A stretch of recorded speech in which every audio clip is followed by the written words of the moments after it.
దాంతోపాటు BC reservation సంబంధించి ordinance పేరుతోని కాంగ్రెస్ పార్టీ ప్రభుత్వం శాసనసభలో ప్రవేశపెట్టి ఆర్డినెన్స్ తీసుకొచ్చే ప్రయత్నం చేస్తున్నది. దీని వెనుక భారీ కుట్ర దాగి ఉన్నది. దీని వెనుక అదేంటంటే బీసీలకు అన్యాయం చేసే కుట్ర దీని వెనుక దాగి ఉంది. ఇలా ప్రభుత్వం వాస్తవాలను కప్పిపుచ్చే ప్రయత్నం చేస్తున్నది. అవాస్తవాలను మీడియా ద్వారా ప్రజలకు చేరవేసే ప్రయత్నం చేస్తున్నది. దీనికి ప్రభుత్వానికి అధికారంలో ఏ పార్టీ ఉంటే ఆ పార్టీకి వత్తాసు పలికేటువంటి కొన్ని బీసీ సంఘాలు వాళ్ళు కూడా బీసీలకు అన్యాయం చేస్తున్నారు. బీసీలకు జరిగే అన్యాయాన్ని ప్రశ్నించేటువంటి దమ్ము ధైర్యం లేకుండా వివరిస్తున్నారు. ఇప్పుడు రాజశేఖర రెడ్డి గారు ప్రభుత్వం ఉన్నప్పుడు 4% రిజర్వేషన్ కల్పిస్తూ ముస్లింలను బీసీలుగా గుర్తించే ప్రయత్నం చేస్తే అప్పుడే ఈ బీసీ సంఘాలు సోకాల్ రాజకీయ నాయకులు భారతీయ జనతా పార్టీ చేపట్టే ఆందోళన మద్దతు ఇస్తే ఈ పరిస్థితి ఉత్పన్నమయ్యేది కాదు. ఆ రోజు ఎవరు వ్యవహారం అట్లా అడ్డుకునే ప్రయత్నం చేయలేదు కాబట్టి ఈ ప్రభుత్వాలు పార్టీలు అన్ని బరిదగించి బీసీలకు హిందువులకు అన్యాయం చేసే ప్రయత్నం చేస్తున్నారు. రాజశేఖర రెడ్డి గారు 4% రిజర్వేషన్ ఇస్తేనే గత జిహెచ్ఎంసీ ఎన్నికల్లో బీసీలకు హైదరాబాద్ లో ఏ విధంగా అన్యాయం జరిగిందో ఒక్కసారి బీసీ సమాజం గుర్తించాలి, హిందూ సమాజం గుర్తించాలి. ఇవాళ కేసీఆర్ గారు సమగ్ర సర్వే నిర్వహించినప్పుడు బీసీ జనాభా ఎంత అంటే 51% వచ్చింది. కాంగ్రెస్ పార్టీ కులగణన మన సర్వే చేసినప్పుడు ఎంత వచ్చిందంటే 46% వచ్చింది. 5% తగ్గించారు. 5% తగ్గించారంటే దాదాపు 18 లక్షల మంది బలహీన వర్గాలకు సంబంధించినటువంటి సమాజాన్ని ఇలా పరిగణలోకి తీసుకోలే. ఇక్కడే అన్యాయం జరిగింది. ఇవాళ 42% మేము బీసీ రిజర్వేషన్ సంబంధించి మేము ఆర్డినెన్స్ పట్టుకొస్తున్నాం అంటున్నారు. 10% ముస్లిం సమాజాన్ని తీసేస్తే ఇచ్చేది ఎంత? 32%. ఇలా బీసీలకు కాంగ్రెస్ పార్టీ ప్రభుత్వము ఇచ్చేది ఇలా 10% తీసేస్తే 42%. దీనిలో మళ్ళా మనం సమాజం గమనించాలి, బీసీలు గుర్తించాలి. ఆల్రెడీ నరేంద్ర మోడీ గారి ప్రభుత్వము 27% రిజర్వేషన్ సౌకర్యం కల్పించింది. ఎంత? 27%. 27%కి కాంగ్రెస్ పార్టీ ప్రభుత్వం తెలంగాణలో 5% మాత్రమే జోడించింది. అది 32% అయింది. 27% ఆల్రెడీ ఉంది. 32% ఇస్తున్నారు. 10% బీసీ ముస్లిం తీసేస్తే ఇక 10% తీసేస్తే 32%. 32%లో కాంగ్రెస్ పార్టీ ప్రభుత్వం ఇచ్చేది ఎంత? 5%మే బీసీలకు ఇచ్చేది. మీరు కొండం దవ్వి ఎలికని పట్టినట్టు పై శాస్త్రం. 42%, 10% ముస్లిం తీసేస్తే ఇంకా 32%మే. 32%లో ఆల్రెడీ 5%, 27% ఆల్రెడీ ఉంది. మీరు ఇచ్చేదంతా 5%మే. వాళ్ళ ఆల్రెడీ నరేంద్ర మోడీ ప్రభుత్వం అగ్రవర్ణాల్లో పేదలకు 10% రిజర్వేషన్ కల్పిస్తున్నది. వాళ్ళ జనాభాలో ముస్లింల శాతం ఎంత? 12%. ముస్లిం జనాభా 12%. 12%లా అంటే 80% ఈ 10% రిజర్వేషన్ ద్వారా 80% లబ్ధి పొందుతున్నారు. ఆల్రెడీ ఎవరు? ముస్లింస్. 12% జనాభా ఉన్నటువంటి ముస్లింలకు ఈ 10% రిజర్వేషన్ ద్వారా 80% వాళ్ళకి న్యాయం జరుగుతున్నది. దాంతో పాటు అగ్రవర్ణాల్లో పేదలకు 10% రిజర్వేషన్ ఆల్రెడీ నరేంద్ర మోడీ ప్రభుత్వం ఇస్తున్నది. దానిలో కూడా ముస్లింలు రిజర్వేషన్ లబ్ధి పొందుతున్నారు. అంటే 100% తెలంగాణ రాష్ట్రంలో ముస్లింలకు అన్ని ఏదో రకంగా రిజర్వేషన్ వరకు లబ్ధి జరుగుతున్నది. ముస్లింలకు 100%. ఏమైనా బీసీల పరిస్థితి ఏంది? హిందువుల పరిస్థితి ఏంది? 40% ద్వారా 80% లబ్ధి చెందుతున్నారు.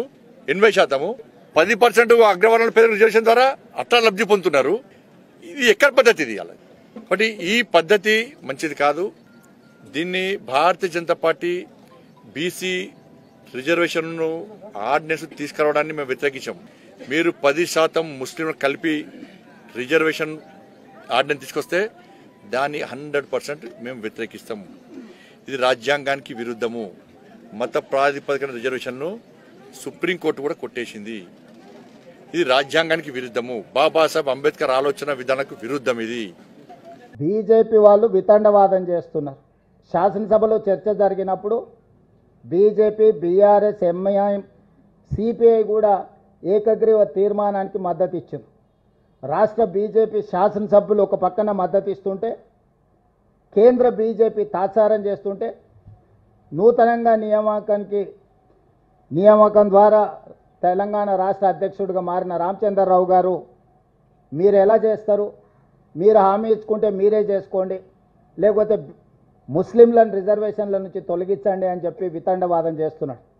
ఇవాళ బీజేపీకి ఒక రాజ్యాంగం, కాంగ్రెస్ పార్టీకి ఇంకొక రాజ్యాంగం లేదు. డాక్టర్ బాబాసాహెబ్ అంబేద్కర్ గారు ఇచ్చిన రాజ్యాంగం దేశ ప్రజలందరికీ ఒక్కటే.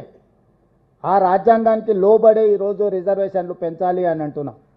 అదేవిధంగా భారతీయ జనతా పార్టీ తెలంగాణ రాష్ట్రానికి సంబంధించిన కిషన్ రెడ్డి నుంచి మొదలు పెడితే బండి సంజయ్ వరకు కేంద్ర మంత్రులుగా పనిచేస్తూ ముస్లిం రిజర్వేషన్లను మేము ఒప్పుకోము, తెలంగాణ రాష్ట్ర ప్రభుత్వం ముస్లింలను తొలగించే రిజర్వేషన్లను ప్రతిపాదిస్తే మేము మద్దతు ఇస్తామంటున్నా అని అంటున్నారు వాళ్ళు.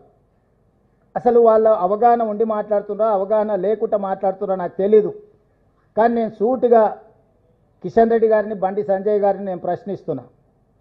నరేంద్ర మోడీ గారు జన్మించిన రాష్ట్రం గుజరాత్, నరేంద్ర మోడీ గారు ప్రాతినిధ్యం వహిస్తున్న రాష్ట్రం మహారాష్ట్ర, భారతీయ జనతా పార్టీకి మూలాలలో ఉన్న సిద్ధాంతకర్తలైన ఆర్ఎస్ఎస్ కేంద్ర కార్యాలయం మహారాష్ట్రలో ఉంది. ఈరోజు గుజరాత్లో, ఉత్తరప్రదేశ్లో, మహారాష్ట్రలో 40-50 సంవత్సరాల నుంచి ముస్లిం రిజర్వేషన్లు అమలు జరుగుతున్నాయి. నిజంగానే మీరు ముస్లిం రిజర్వేషన్లను తొలగించాలి అని అంటే, తొలగించే ధైర్యం చిత్తశుద్ధి మీకుంటే గుజరాత్ నరేంద్ర మోడీ పుట్టిన రాష్ట్రంలో ముస్లిం రిజర్వేషన్లు తొలగించండి. ఈ దేశ ప్రధానమంత్రిగా పార్లమెంట్ సభ్యుడిగా ప్రాతినిధ్యం వహిస్తున్న ఉత్తరప్రదేశ్లో మీరు ముస్లిం రిజర్వేషన్లను తొలగించండి. మీ ఆర్ఎస్ఎస్ కేంద్ర కార్యాలయం మహారాష్ట్రలో మీరు ముస్లిం రిజర్వేషన్లను తొలగించి అప్పుడు తెలంగాణ రాష్ట్ర ప్రభుత్వానికి మీరు సూచన చేయండి. మేము 3 రాష్ట్రాలలో రిజర్వేషన్లు తొలగించినాం, తెలంగాణ రాష్ట్రంలో కూడా తొలగించాలని చెప్పి వాళ్ళు మాట్లాడితే అర్థం ఉంటుంది. వితండవాదం చేయడం ద్వారా వాళ్ళు సాధించేది ఏం లేదు. ఇది ముస్లిం రిజర్వేషన్లను అడ్డుకోవడానికి చేస్తున్న కుట్రగానే మేము భావిస్తున్నాం తప్ప ఇంకొకటి కాదు. నిజంగానే భారతీయ జనతా పార్టీ అమిత్ షా గారు ఒక మాట చెప్పారు, కొన్ని దశాబ్దాల క్రితం నుంచే మేము ముస్లిం రిజర్వేషన్లు అమలు చేస్తున్నాం గుజరాత్లో అని ఒక ఇంటర్వ్యూలో. మరి ముస్లిం రిజర్వేషన్లు అమలు చేస్తున్నాం, భవిష్యత్తులో మేము అమలు చేస్తామని చెప్పిన అమిత్ షా గారిని భారతీయ జనతా పార్టీ నుంచి సస్పెండ్ చేస్తారా? కాబట్టి ప్రజల్ని తప్పుదోవ పట్టించి ఒక భావోద్వేగాలను రెచ్చగొట్టి రాజకీయ ప్రయోజనం పొందాలని ఎవరినో ఒకరిని, ఒక వర్గాన్ని అడ్డం పెట్టి వాళ్ళని సాకుగా చూపించి రిజర్వేషన్లు అడ్డుకోవాలనే ప్రయత్నము ఈరోజు భారతీయ జనతా పార్టీ చేయదలుచుకుంటే ప్రజలు తెలంగాణ రాష్ట్రం నుంచి పూర్తిగా తూర్చిపెట్టేస్తారు బీజేపీ పార్టీని. అందుకే ఈరోజు ఇట్లాంటి వితండవాదాలకు తావివ్వకుండా తెలంగాణ రాష్ట్ర ప్రభుత్వం అమలు చేయదలుచుకున్న 42% స్థానిక సంస్థల ఎన్నికల్లో రిజర్వేషన్ల బిల్లును కేంద్ర ప్రభుత్వం తక్షణమే ఆమోదించడం ద్వారా బలహీన వర్గాలకు అండగా నిలబడుతున్నామని వాళ్ళ పట్ల అభిమానాన్ని ప్రకటించుకోవాల్సిన అవసరం ఉంది. కాంగ్రెస్ పార్టీ డిమాండ్ చేస్తుంది.